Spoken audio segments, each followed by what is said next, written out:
Welcome everyone to Pack Talks with VJCV. Listen to this conversation which brings into life the report on the football tournament organised by Dublin United FC. Yet it grips billions across the globe.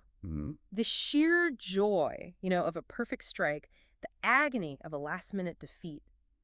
Football throws up every single human emotion. It really does. And that inherent beauty, that jogo bonito, as they say, the beautiful game, well, just keeps us hooked, doesn't it? From kids in the park all the way up to packed stadiums. Yeah, what's fascinating, though, is how that deep emotional connection, it's not just confined to the elite levels we see on TV. Right. It's just as potent, maybe even more so, at the grassroots level. Mm-hmm. And that's where our focus sharpens today. So instead of the global stage, we're diving into the power of community within football. Okay. We're looking at a very specific local story to understand how that passion actually builds connections, on the ground. Exactly. And for you, our listener, always keen to get the crucial knowledge without getting bogged down. Right. We've gone through our sources, pulled out the real essence here.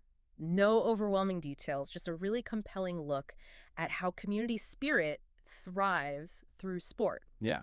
We're focusing on Dublin United FC, DUFC, a local club celebrating a decade of bringing people together. 10 years, that's great. And they recently hosted a tournament called Maitanam, which our report gets into.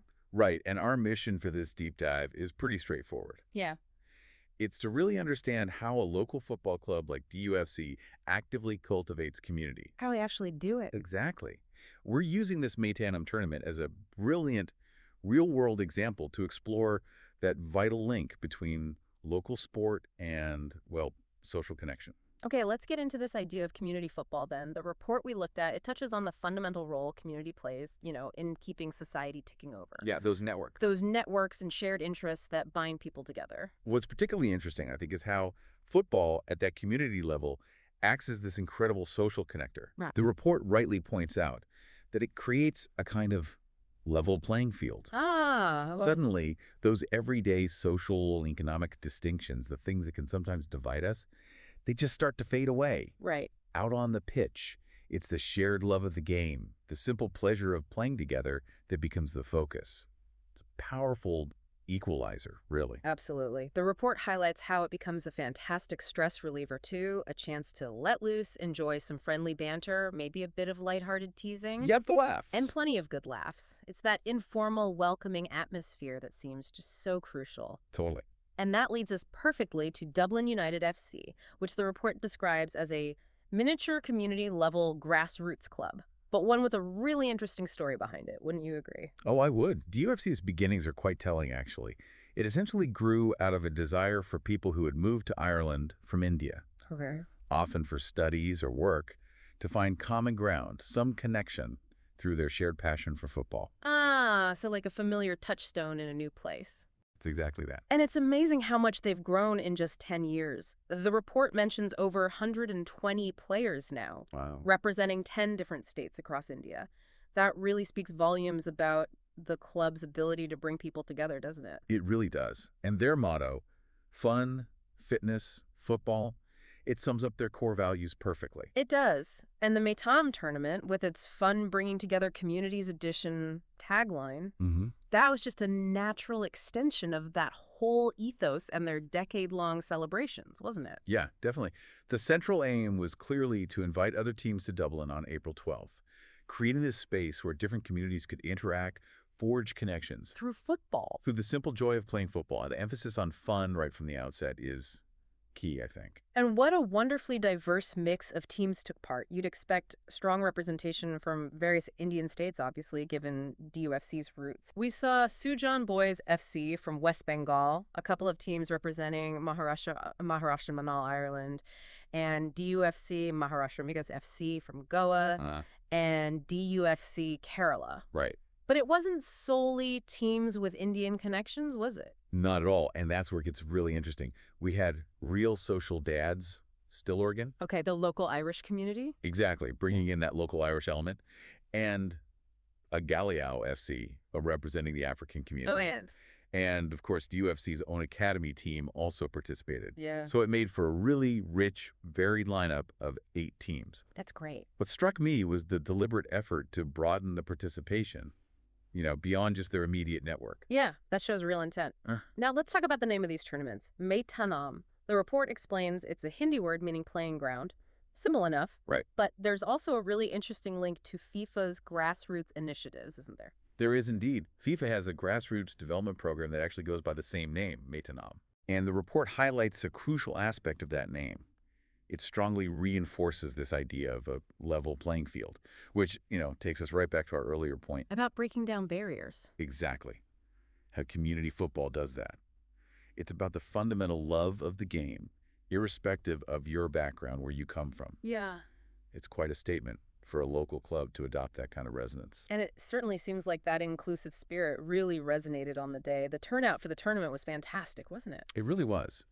90 players actively involved and around 250 attendees in total. Wow. Including enthusiastic supporters, well-wishers, and all the dedicated organizers who made it happen. That's a significant show of support for a community-driven event like this. It truly speaks to the enthusiasm, doesn't it? And the underlying need, maybe, for these kinds of community gatherings. I think so. And it's important to acknowledge the level of support DUFC managed to get for this tournament, too. Right, the official support. Yeah, the involvement of the Embassy of India, Dublin, and Dun Laocar Rathdown Council, having respected figures like Mr. Murugaraj Damodaran, Jim O'Leary, and Paul Martin attending as guests of honor. Well, it really underscores the recognition and importance of this community effort. Absolutely. And the sponsors.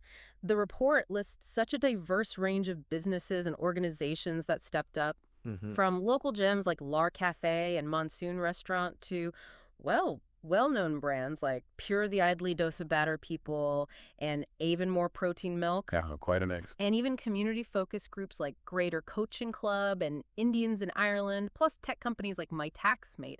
It really paints a picture, doesn't it, of the broad community support that DUFC has cultivated. It does. It makes you wonder what it is about their approach that attracts such a varied group of backers. That's a great question. And if we connect this to the bigger picture, this diverse sponsorship base isn't just about the financial side. Right, it's more than money.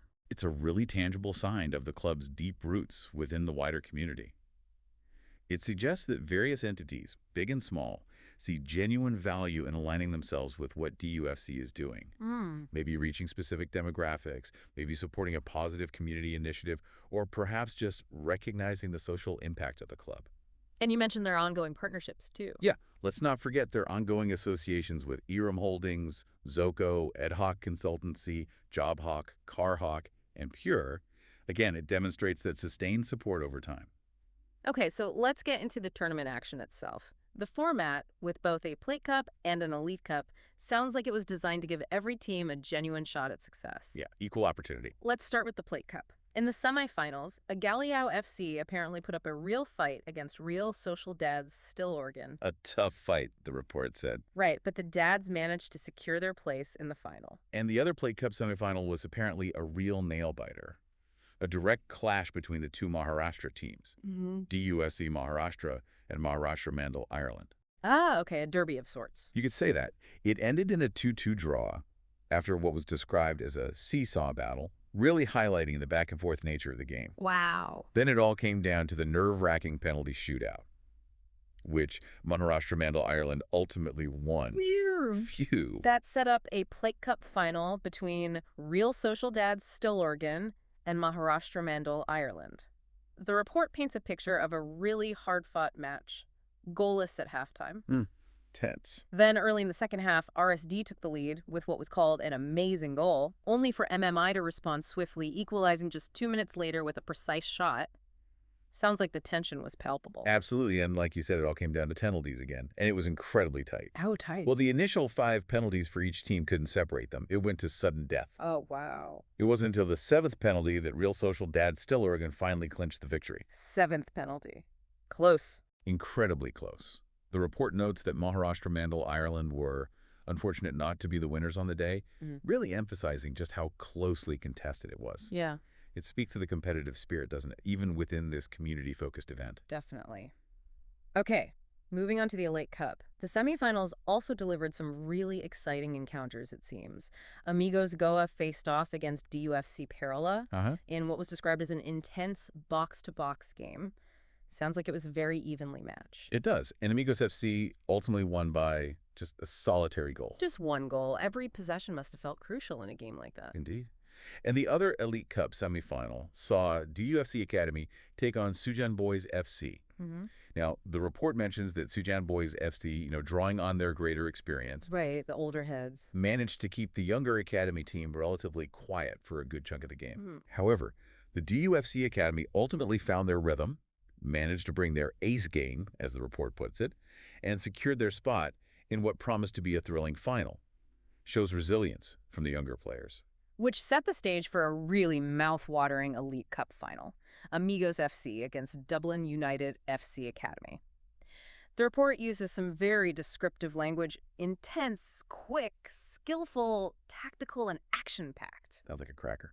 Amigos FC drew first blood, scoring after a well-executed attack down the right wing and a perfectly placed cross into the box. Okay, so advantage Amigos. But what's fascinating here is how the academy responded to that early setback. Yeah. What happened? With less than 5 minutes remaining on the clock, they managed to equalize. No way. Late drama. Totally. And the report gives us a great snapshot of the play. A dynamic attack down the left wing, some quick, intricate 1-2 passing just outside the penalty area, Okay. a swift switch of play across to the right wing, and then a clinical precision finish that found the back of the net. You can almost picture the move. Wow, great description. And if that wasn't dramatic enough, There's more. the Academy then snatched the winning goal in the dying moments of the game, just before the final whistle. Get out. Unbelievable finish. Another swift attacking move. Started with a clearance from their own defense out to the left wing, a quick regain of possession after Amigos nearly intercepted, Okay. a decisive pass from the left into midfield, and then a perfectly weighted through ball that split the defense, allowing their forward to beat the goalkeeper. Incredible turnaround. What a final. A real dramatic ending. The report rightly acknowledges Amigos FC as very worthy runners-up, of course. Absolutely. It sounds like a final that had absolutely everything: skill, drama, and a thrilling conclusion. And the day culminated in an awards ceremony expertly hosted by Nandana James. Nice. It's wonderful to hear that every single participating team was recognized with an award. That's a lovely touch. It really is. And of course, medals and trophies were presented to the runners-up and champions of both the Plate and Elite Cups. That inclusive approach to recognition is, a really nice touch. The report also makes a point of highlighting the successful organization of the whole event at the DLR Step-Aside facility, noting that the venue provided an excellent backdrop, helped ensure the tournament ran smoothly. Good facilities make a difference. Definitely. And the overwhelmingly positive reception was clearly captured in all the photos, videos, and the feedback received from everyone who attended. It sounds like a really positive, memorable day for everyone involved. It does indeed. And DUFC isn't resting on its laurels, apparently. Oh, what's next? They're already in the planning stages for their next tournament, which will be exclusively for players over the age of 30. Ah, the veterans. Exactly, with a specific focus on fitness, the next key pillar of their club's ethos. Fun, fitness, football. Makes sense. Shows a continued commitment to their community and their core values, doesn't it? So, to sort of bring it all together, this deep dive into the DUFC Maitanam tournament really beautifully illustrates how that global passion for football, the thing we talked about right at the start, how it translates into vibrant, strong local communities. It's so much more than just the matches played. It's about building connections, fostering shared experiences, and truly living out that club ethos of fun, fitness, football right there on their local Maitanam, their playing ground. And for you, our listener, who's always looking to understand complex topics efficiently, effectively, hopefully this deep dive has provided a really clear, engaging picture of how a seemingly simple activity playing football can act as such a powerful catalyst for community building. Yeah. We've seen firsthand how DUFC, through their inclusive spirit in events like the Maitanam tournament, are creating a real, tangible sense of belonging for a diverse group of people. It really makes you think, doesn't it? Consider how those seemingly simple shared activities, even something as casual as a kickabout in the park, can actually lay the foundations for really meaningful community bonds and a strong sense of shared identity, especially in our increasingly interconnected, maybe sometimes fragmented, globalized world. That's a great point. What are the broader implications of these kinds of local grassroots initiatives in fostering social cohesion and, well, just a sense of belonging? It's definitely something worth pondering. Food for thought. We hope you found this deep dive insightful, and we look forward to bringing you more fascinating stories and insights in our future explorations.